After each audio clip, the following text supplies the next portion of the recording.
Estamos llevando una clase en el Instituto Intermedio que se llama sacerdocio. Sacerdocio bíblico, por supuesto. Y si me permiten, voy a dar una enseñanza el día de hoy que corresponde a los deberes que un sacerdote tiene. Y debido a que nosotros hemos sido llamados a ser sacerdotes en el sentido del servicio a Dios, vamos a ver uno de los deberes importantes que los sacerdotes tenían. Todos estos deberes no han dejado de ser.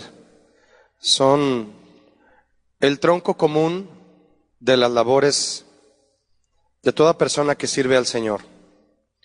Y estemos en una plataforma o no estemos en una plataforma, eso no importa. El servicio al Señor es en donde Él te ponga. Yo quiero hablar con ustedes de una labor que los sacerdotes tenían, que era tener cuidado del arca. Tener cuidado del arca. El arca del pacto, llamada también el arca de la alianza, que es lo mismo, alianza y pacto.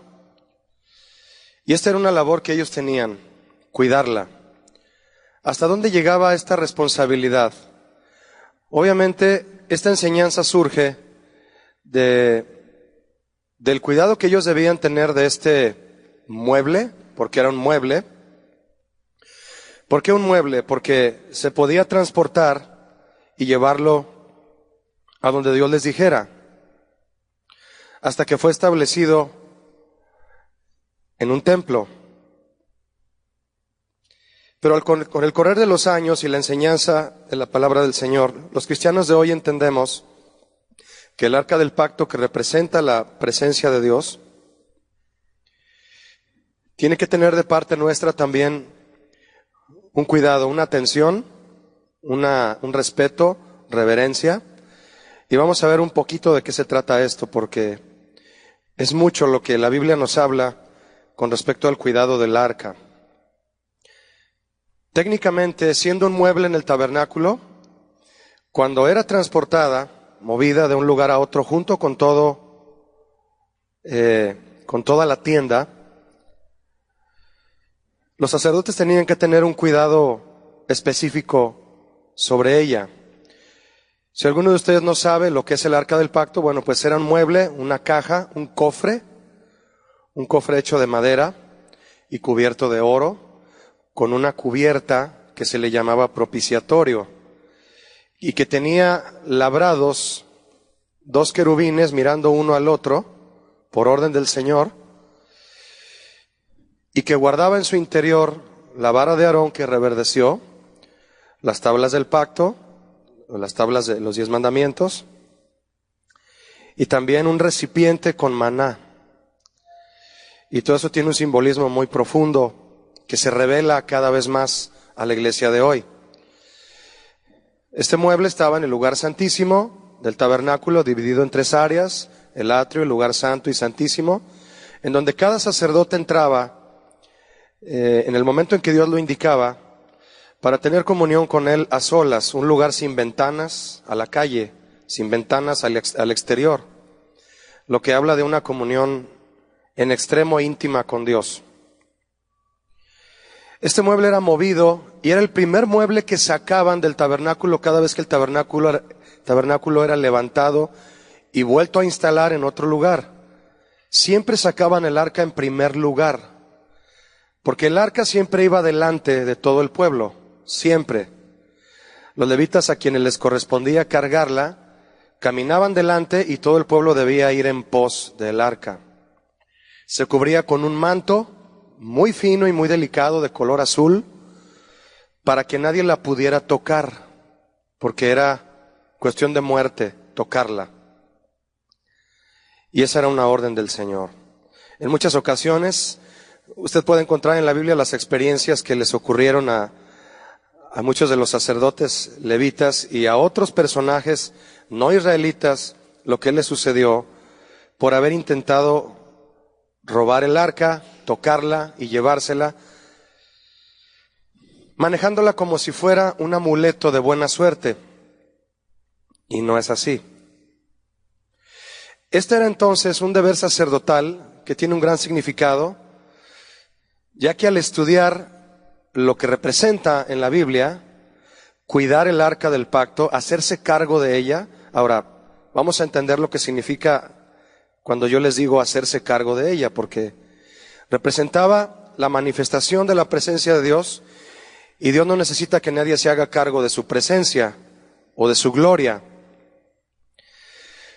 Pero Dios dio una responsabilidad a sus sacerdotes de hacerse cargo de lo que Él quiere dar a su pueblo, de administrarlo. Recuerde que somos mayordomos.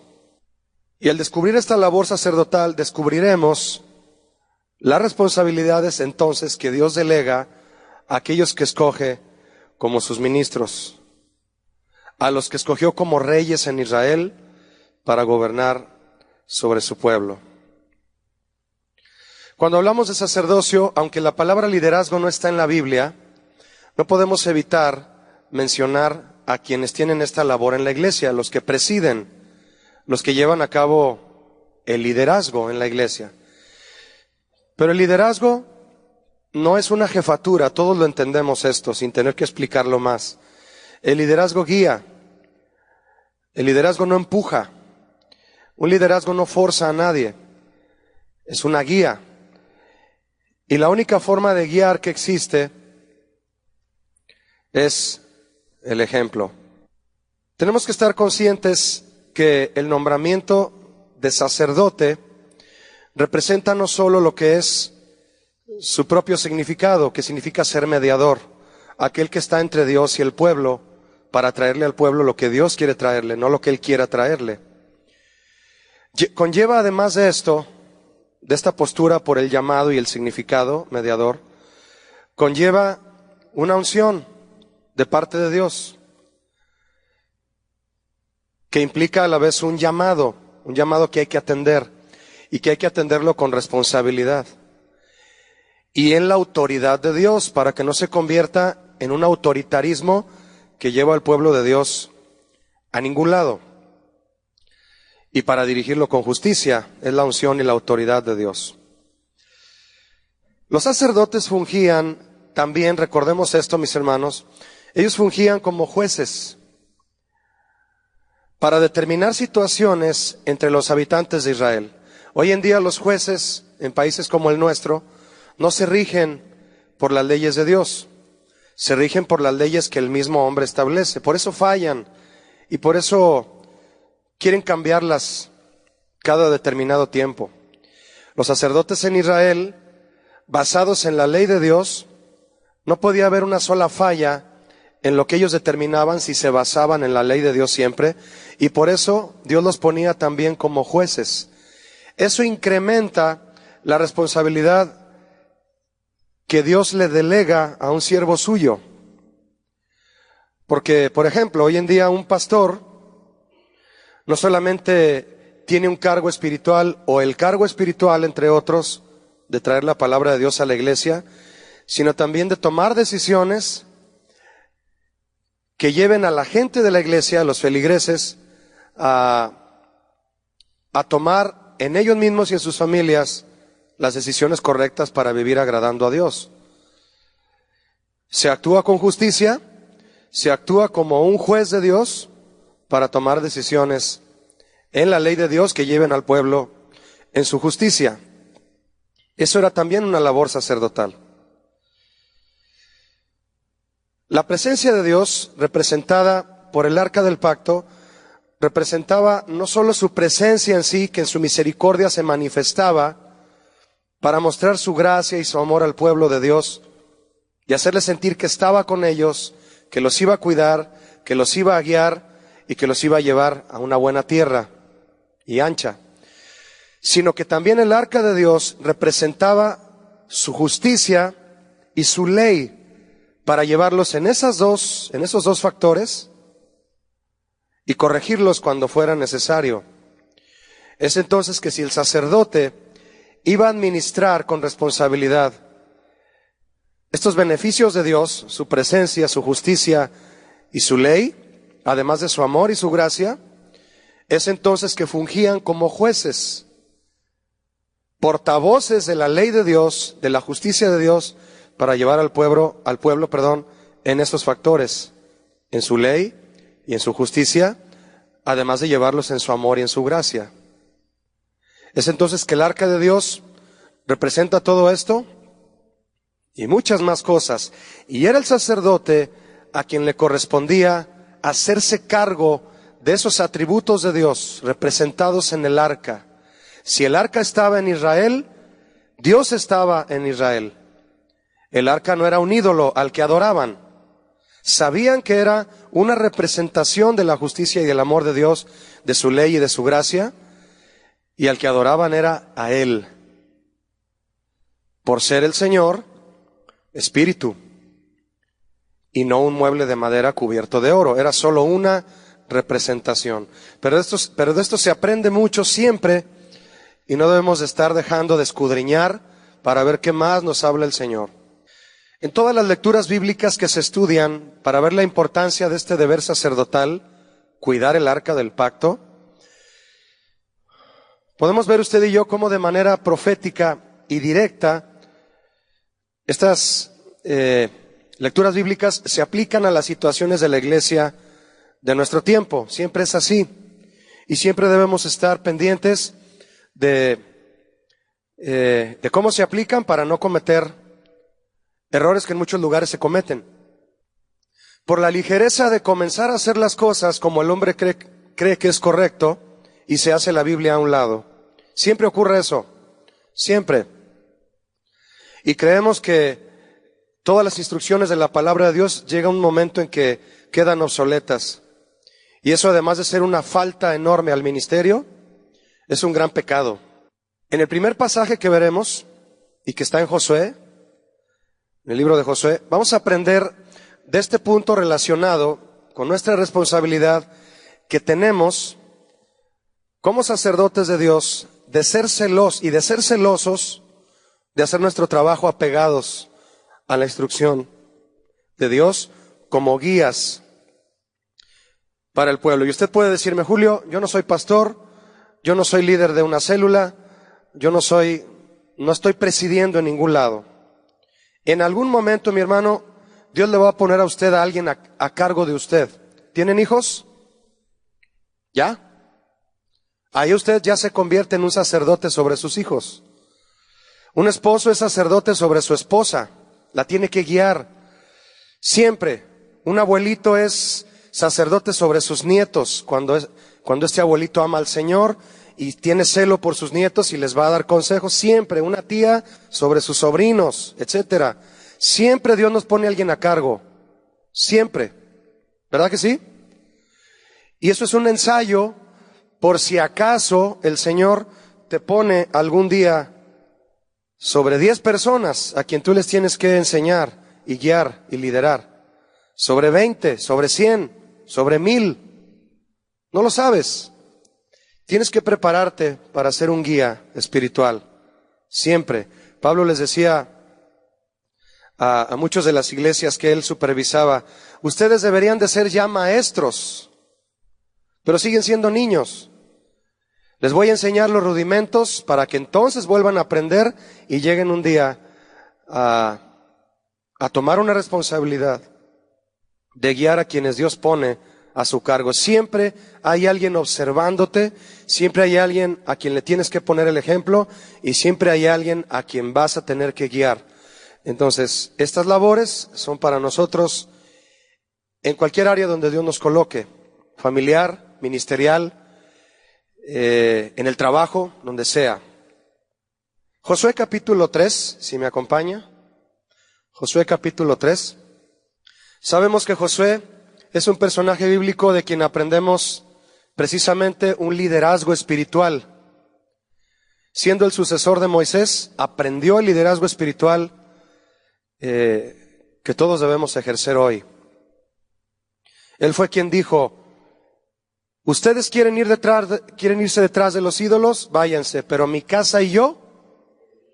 Y lo dijo enojado, porque lo dijo en el último capítulo del libro, Después de haber llevado a Israel con todas sus fuerzas y guiándolos de una forma celosa hasta la tierra prometida, y vio que todavía, aún así, muchos israelitas se querían ir en pos de los ídolos. Muchos hombres en pro,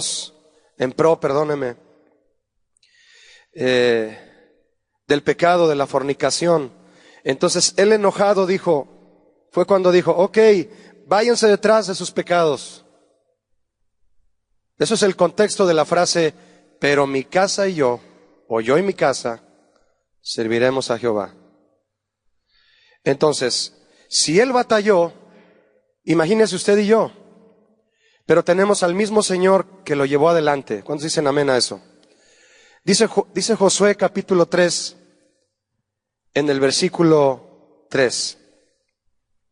Y mandaron al pueblo diciendo, cuando veáis el arca del pacto de Jehová vuestro Dios, y los levitas sacerdotes que la llevan, vosotros saldréis de vuestro lugar y marcharéis en pos de ella, a fin de que sepáis el camino por donde habéis de ir, por cuanto vosotros no habéis pasado antes, ahora, por este camino. Este pasaje, mis hermanos, muestra una experiencia, obviamente, que se transporta hasta nuestro tiempo para nosotros con respecto a nuestro trabajo como guías espirituales. Debemos prepararnos para ser guías espirituales, aunque parezca que no tenemos a nadie a quien guiar. Reitero lo que le dije hace un momento. Si tú te preparas, el Señor te va a usar. Piense por favor en esto que le he dicho, porque si yo le pregunto a usted, ¿usted quisiera que Dios lo usara? Todos me van a decir que sí. El punto no es si Dios nos quiere usar. El punto es si nos preparamos para que nos use. ¿Verdad que sí? Siempre pongo este ejemplo que me gusta mucho y es el siguiente. Las hermanas van a la cocina y quieren partir un jitomate, ¿no? ¿Cuál cuchillo toma usted, hermana? El más filoso. ¿Ya entendimos? Dile al que está a tu lado, afílate, porque si no te vas a quedar en el cajón. Y hay hermanas que tienen en la cocina 20 cuchillos. ¿Sí o no? A ver, levanta la mano la hermana que tiene 20 cuchillos en un cajón. Sí, sí las hay. Bueno, 15. Ya. 10. 10 cuchillos. ¿Ya se dio cuenta que usted solo toma uno? ¿Siempre? ¿Cuál? El de acero inoxidable, el que, perdón el comercial, el Victorinox, el suizo, que no se le quita el filo. ¿Para qué hacen esos cuchillos? Para que nadie compre de otra marca. Entonces hay que afilarse, ¿no? ¿Quiere salir del cajón? Afílese, mi hermano. Yo también quiero salir del cajón. Los levitas llevan el arca. Usted y yo acabamos de leer versos 3 al 6 de Josué 3. Los levitas llevan el arca, están al tanto de ella. Ahí lo vimos. Dice, cuando veáis el arca del pacto de Jehová vuestro Dios y los levitas sacerdotes que la llevan. ¿Quiénes llevan el arca? Los siervos de Dios. No los acomedidos. Porque un acomedido sirve a Dios cuando quiere y cuando puede. Pero un siervo de Dios lo sirve cuando Dios lo llama. Así que si usted es acomedido, hermano, eso no tiene nada de malo. Pero si Dios lo llama a servirlo, usted tiene que dar su vida. Y Él le va a decir cómo y cuándo, pero usted tiene que prepararse.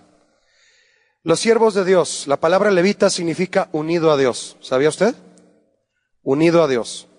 Los que están unidos a Dios, porque Él los llamó y son de Él, y ellos entienden que su vida es para servirle a Él, ellos son los que se acercan. De hecho, déjeme decirle que ese era un apodo de los sacerdotes. Los israelitas les decían, los que se acercan. ¿Se acercan a dónde? A la presencia de Dios. Ahora todos nos acercamos, ¿verdad? Ahora todos somos los que nos acercamos. Acercaos pues con confianza, ¿verdad?, al trono de la gracia. Los levitas eran los que llevaban el arca del pacto y estaban al tanto de ella. Nadie podía tocarla más que ellos. Y una familia, 3 familias. Coat, ¿ha oído ese apellido? ¿Ha oído el apellido Gerson? Y otro que se apellidaban Merari o Merari. Las 3 familias de levitas encargadas cada una de un área. Y una de esas familias, solo esa familia, tenía que cargar el arca. El pueblo necesitaba ver quién trae el arca e ir en pos de ella, no de ellos. El pueblo no iba en pos de los levitas, iba en pos del arca, y así saber la dirección de Dios. El pueblo no ha pasado nunca por ese camino, lo acabamos de leer, dice el verso 4, a fin de que sepáis el camino. La gente no sabe por dónde ir, no sabe, vienen con unas cargas, unos vienen con unas ganas de haberse querido suicidar, unos sin saber lo que van a hacer ya con su hijo de 15 años que no quiere ir a la escuela, no saben qué hacer. El Señor les va a decir qué hacer, ¿verdad que sí? O los levitas. Es el Señor, les va a decir por dónde. Y Josué les dijo, ellos no saben por dónde. Los levitas van a ir delante para que todo el pueblo vea por dónde van y sepan a dónde ir. Y dice el final del 4, por cuanto vosotros no habéis pasado antes ahora por este camino. Tampoco los levitas sabían o tenían la experiencia de haber pasado por ese camino, pero iban a ser los primeros en pasar. Esto habla de la preparación previa de un ministro de Dios para guiar al pueblo. Dentro de la preparación que usted y yo debemos de tener, mi hermano, no solamente está el estudio de la palabra de Dios. Eso es lo más importante, pero también está todas las experiencias que Dios te permita vivir. No debes de desechar ninguna, hasta la más insignificante va a formar parte de tu vida para que tengas experiencia de Dios, no tuya, para guiar a otros por donde no saben caminar. Si estás pasando por una prueba difícil y sabes que el Señor te va a sacar de esa prueba porque Él lo prometió y no te va a dar una prueba que no puedas soportar y te va a sacar de ella, eso te va a traer una experiencia que, aunada esa experiencia a tu estudio de la palabra de Dios, te va a traer una preparación muy especial. Las pruebas van de la mano con la enseñanza de la palabra de Dios. Tú no vas a poder aprender estudiando solo la palabra de Dios. El Señor te tiene que llevar por una senda de experiencia, de pruebas, de situaciones en las cuales Él te va a confirmar lo que te está enseñando. ¿Recuerda a Jesús en el desierto? Jesús aprendió, dice la Biblia que Él aprendió obediencia. Tú dices, ¿cómo? Si es Jesús el Hijo de Dios. Es que se hizo hombre, se hizo carne, Él es el Verbo que se hizo carne, y al hacerse un ser humano, adquirió juntamente con su cuerpo humano todos los temores, todas las ansiedades, todo el sentir, todo el dolor que un humano puede experimentar. Y en eso Jesús fue experimentado. Y desde Isaías dice que fue experimentado en quebranto. Tuvo que ser quebrado y aprendió obediencia y obedeció a la primera siempre, y a un grado tal que su obediencia fue hasta la muerte. Es en ese sentido entonces, mi hermano, que las experiencias que Él te permite vivir van de la mano con lo que tú aprendas de la palabra y juntas. Es la receta para que tú te afiles. Así que estoy seguro que no desechas la enseñanza bíblica, por eso estamos aquí. Tampoco deseches ninguna prueba por la que Dios te vaya a hacer pasar, porque esas dos cosas te van a llevar a ser preparado. Dice el verso 4, de ahí mismo de donde leímos, pero entre vosotros y ella, ¿quién es ella? El arca. Debe haber una distancia, como de 2000 codos. Un codo es aproximadamente, mi hermano, como medio metro. Medio metro. 1 kilómetro de distancia entre el pueblo y el arca, aproximadamente, o un poco menos. Es mucho, ¿no? ¿Qué nos da a entender eso? Voy a continuar un poquito aquí leyendo. No os acercaréis a ella. Y Josué dijo al pueblo, ¿qué les dijo? Santificaos, purifiquen su corazón, lávense, pidan perdón, ofrezcan sacrificio para que su vida esté limpia delante de Dios, porque Jehová hará mañana maravillas entre vosotros. Por eso el que no está limpio, aunque Dios haga milagros, no los entiende y se los atribuye a otro. Pero quien se santifica, Dios abre sus ojos para ver sus maravillas y no dejar de caminar en pos de Él. Todo sacerdote debe saber y enseñar al pueblo que nuestro servicio es al Señor, que es santo. Y el sacerdote tiene la obligación de infundir el temor y la santidad de Dios al pueblo. Josué les dijo, no se acerquen. El pueblo tenía que entender que vamos detrás de un Dios santo.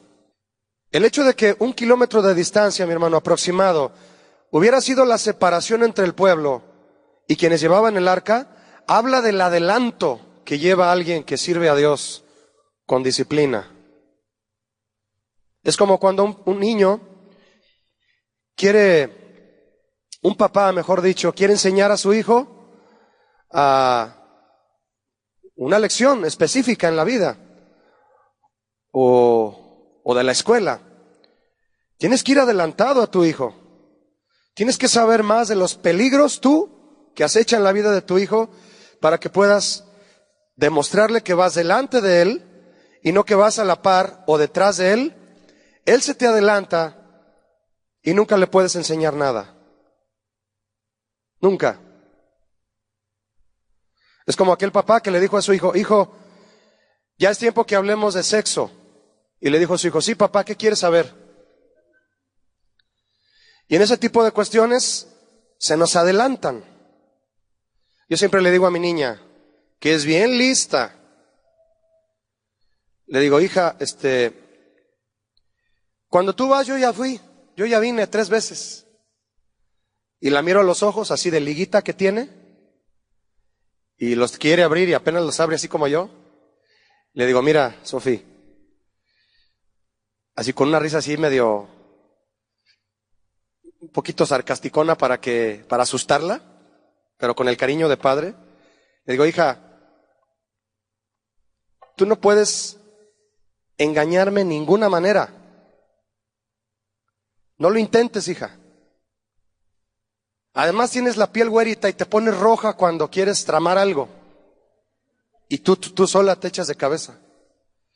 No intentes engañarme de ninguna manera, hija, porque jamás lo vas a lograr. Tengo al Espíritu Santo que me ayuda y todavía más. Voy delante de ti. Entonces, tú les dices eso y bajan las manos. Y te preguntan todo y tienes que estar listo para responder. Y le digo eso porque entre el Señor y yo es lo mismo. ¿Quién puede engañar al Señor? Nadie, en ese sentido nadie. 1 kilómetro de distancia entre el pueblo y el arca. ¿Se imagina? Y hay que buscarla. ¿Dónde están las huellas? Yo creo que Josué tenía que enviar de vez en cuando a 2 vigilantes ya se nos perdieron. Vayan a ver dónde van. Díganles que nos esperen tantito, ¿no? ¿Sí? Yo escucho predicar al pastor Chuy y nomás cierro los ojos y digo, no, me falta mucho. Allá va él. Allá va adelante. ¿Me explico? Mira, hermano, de estas situaciones se sacan muchas cosas. Yo solo le estoy compartiendo algo que el Señor me hace entender a mí. De tantas cosas que el Señor revela por medio de estas situaciones que jamás estarán obsoletas. Jamás. Josué dijo, no se acerquen, no se acerquen. Él tuvo el cuidado de infundir al pueblo de Israel siempre el temor, la reverencia y la santidad de Dios, para que no dejaran de ir en pos del arca, pero con la actitud de vida. Hay pastores que no le infunden temor a la iglesia, no le infunden la santidad de Dios. Les enseñan que cualquiera se puede acercar a Dios con cualquier necesidad, a decirle cualquier cosa, a decretar cualquier cosa, a enseñar, a decirle a Dios cualquier cosa. Y no infunden temor. Una de tantas doctrinas que fue la prosperidad, lo único que le dejó a la iglesia fue un legado caprichoso, de una actitud caprichosa. De yo declaro, yo decreto, yo confieso que yo tengo esto, soy hijo del rey. Que hemos mencionado hasta el cansancio, lo que produjo esta y otras falsas doctrinas, en lugar de descubrir el tamaño de la reverencia que le debemos al Señor. Esto entre otras cosas, mis hermanos. Dice el verso 6, ahí mismo donde usted está conmigo. Y habló Josué a los sacerdotes diciendo, ¿qué les dijo? ¿Me ayuda? Tomad el arca del pacto y pasad delante del pueblo. Y ellos, ¿quiénes son ellos? Los sacerdotes, con mucho temor. Ahora escúcheme, hermano. Los levitas tenían temor de tomar el arca. Podían caer muertos. Pero sabían que eran llamados a hacerlo. Le pregunto yo a usted, ¿qué es lo que usted va a hacer? Si usted sabe la responsabilidad que conlleva servir a Dios, pero ya sabe que Dios lo llamó a usted, ¿qué va a hacer? ¿Le va a entrar al toro? Yo me puedo imaginar a un levita con las manos temblando, pero en su mente pensando, la tengo que tomar. Me tengo que poner los tubos en el hombro y la tengo que llevar. Y con miedo ahí de... Y ya ve que se la pone en el hombro, no pasa nada. Vámonos. Estoy hablando de una persona que sabe que tiene que servir al Señor porque Dios lo llamó y lo hace con gozo y alegría, pero también con reverencia. Porque hay hombres y mujeres a quien Dios llama que empiezan a confiarse. Y déjeme decirle algo. Pastores que con el correr del tiempo se hacen profesionales. ¿Por qué digo profesionales? Pueden hacer un sermón en mediodía, pueden dar una enseñanza con 3 versículos y empiezan a confiarse, a confiarse, a confiarse.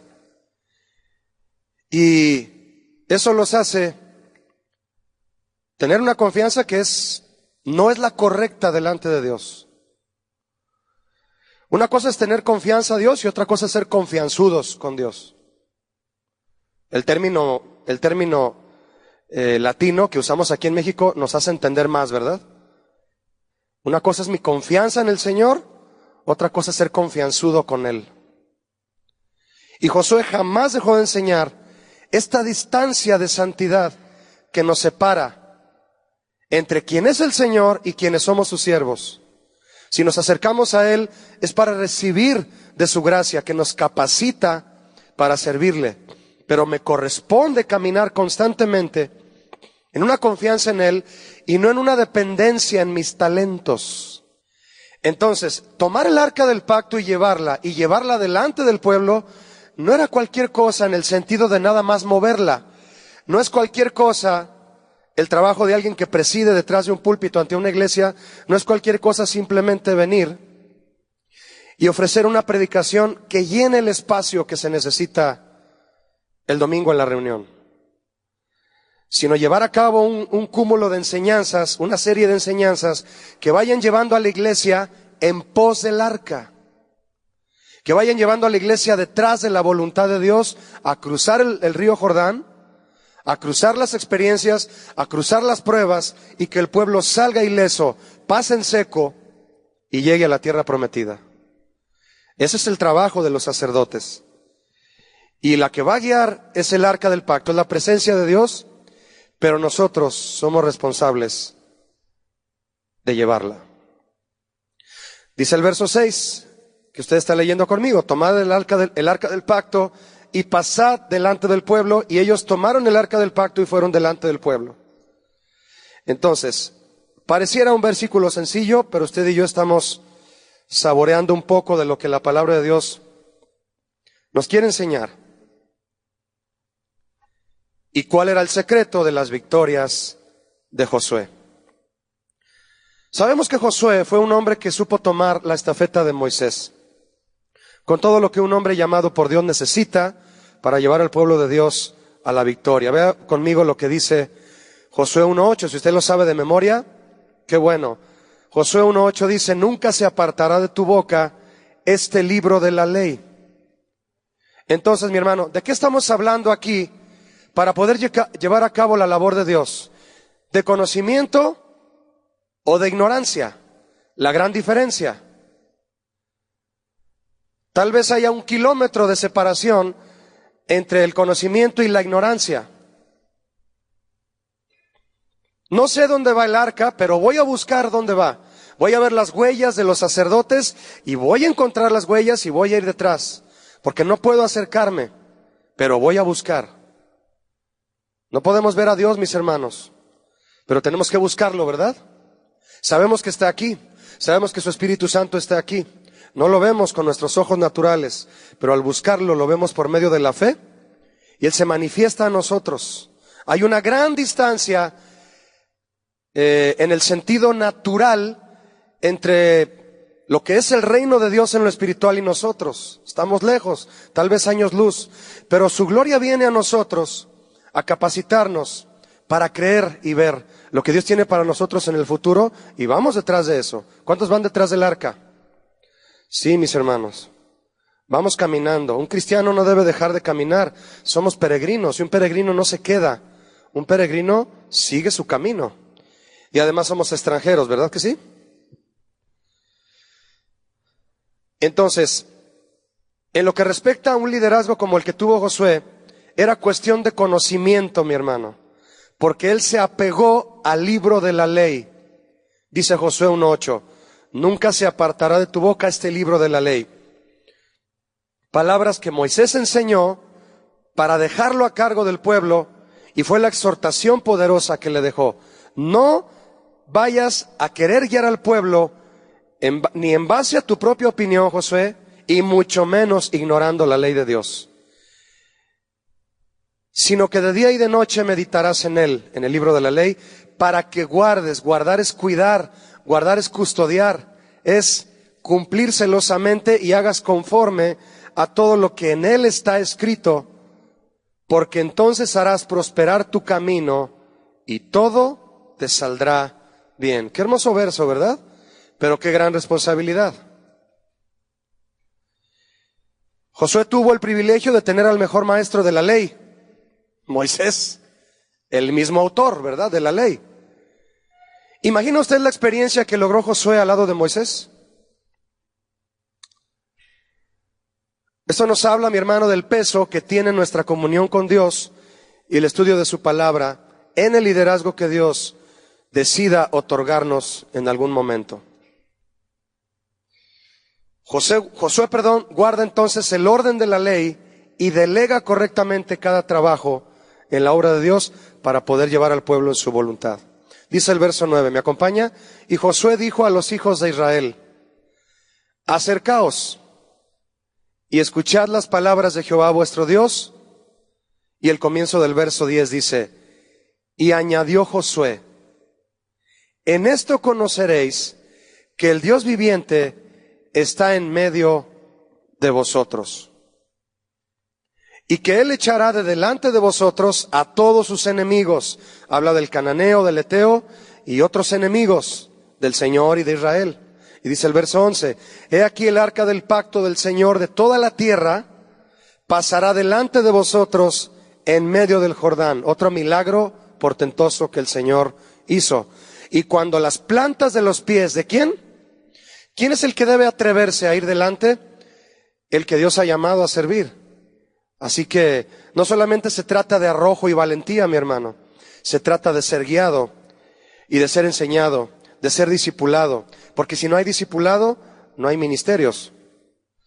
Los sacerdotes que llevan el arca de Jehová Señor de toda la tierra, se asienten en las aguas del Jordán. Las aguas del Jordán, ¿qué va a pasar?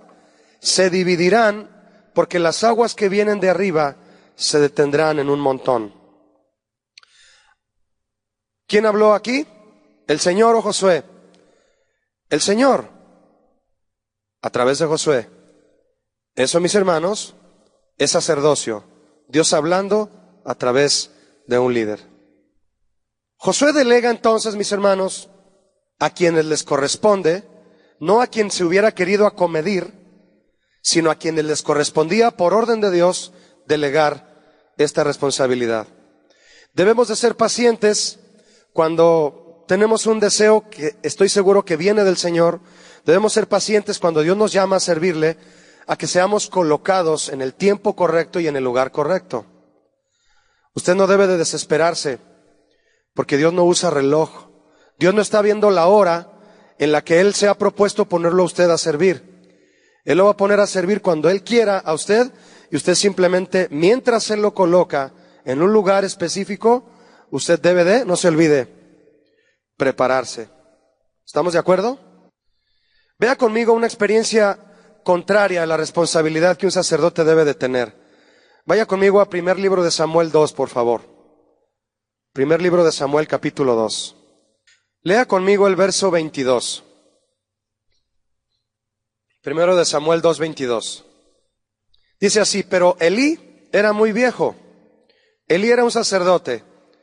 Si usted no lo sabía o no lo recuerda, él era un sacerdote que más adelante, ya en vísperas de que el Señor comenzara a usar a Samuel, él se hacía cargo del tabernáculo en muchas áreas, pero fue negligente.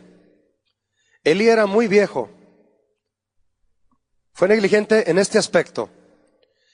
Y oía de todo lo que sus hijos hacían con todo Israel, y cómo dormían con las mujeres que velaban a la puerta del tabernáculo de reunión. Mira, hermano, nada más te sales del tabernáculo y ahí está la tentación. ¿Ya vieron? Nada más cierras la Biblia, ya leíste tu salmo, ya leíste tu proverbio, nada más la cierras y empieza el ataque. Nada más. Cerrar la Biblia, dejar de orar, salir a la calle, salir de la iglesia, es el silbatazo para Satanás y su equipo. Afuera del tabernáculo había mujeres que se ofrecían a los sacerdotes. ¿Ya se dio cuenta? A los levitas, a ellos. Ahora, ¿se da usted cuenta el contraste que hay aquí en la actitud de Elí y en la actitud de Josué? ¿En qué aspecto? Josué dijo: no se acerquen al arca, no se acerquen. Y Elí, en este sentido, sus dos hijos, Ofni y Finés, se le adelantaron, lo que le decía hace un momento, se le adelantaron a Elí. Él escuchaba de todo lo que hacían, pero no les estorbaba, no los detenía, no los exhortaba, no los corría del tabernáculo. Los dejó que hicieran lo que querían. Los regañaba, sí, pero de una manera muy débil, porque ni siquiera tal vez estaba enterado de todo realmente lo que hacían. Entonces, aquí vemos un contraste, pero enorme, mis hermanos, en cuanto a la irresponsabilidad de lo que es ser guardián del trabajo que Dios nos ha delegado. Porque cuidar el arca del pacto es cuidar el ministerio que Dios te ha dado. Es cuidar esa zona que Dios te ha delegado, en donde Él quiere manifestar su gloria, para que tú bendigas, Él bendiga, por medio de ti, a la gente que ha puesto a tu cargo. Y les dijo en el verso 23, ¿por qué hacéis cosas semejantes? Bueno, él ya había escuchado lo que hacían. Realmente la exhortación, mis hermanos, fue una exhortación tardía de parte de Elí.